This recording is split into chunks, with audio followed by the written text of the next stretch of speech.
New at 5, those 3 family members who died in a house fire in Ramona last Friday, including a child, were all laid to rest today. A 5-year-old boy and another adult who were inside the home at the time did escape that fire. Fox 23's Amy Hybels joins us live with more about what the 3 people, how the 3 are being remembered today. Amy.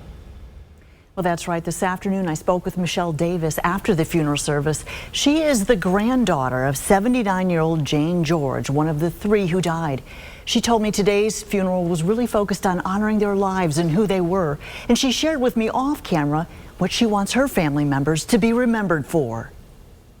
About 350 people packed First Baptist Church in Ramona on Friday for the funerals of 79-year-old Jane George, her granddaughter, 30-year-old Lindsay Boline, and Lindsay's son, 6-year-old Lakin. This after a deadly fire at the grandmother's home where everyone was living in Ramona last Friday morning. Jane George's granddaughter, Michelle Davis, tells us Lindsay saved her 5-year-old son, Lane, by lowering him as far as she could out of a second-story window. He dropped to the ground and survived with only a scratch. Unfortunately, Lindsay and Lakin did not make it out.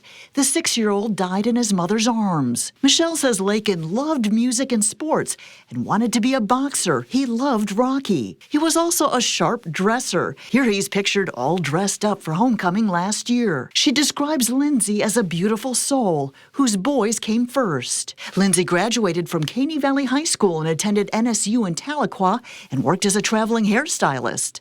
Davis says her grandmother, Jane George, was a doting grandmother who, at the age of 79, still referred to herself as Forever 27. She was very involved in her church and used a wheelchair. Following the funeral, families lined up their cars for the funeral procession to a cemetery in Ramona, where Lindsay and Jane were laid to rest. There was a second procession to a cemetery in Oglesby, where Lakin was laid to rest. Now, we learned that Lakin also loved Jesus. According to the obituary, he recently told his great aunt that he could not wait to see heaven and Jesus, so he would know what Jesus really looked like. Michelle Davis says her message for those watching this story tonight is to please check your fire alarms, have an escape plan in the event that there is a fire, especially if your home has a second story. She's also concerned about water access, as she says the nearest fire hydrant was blocks away. Reporting live in studio, I'm Amy Hybels, Fox 23 News.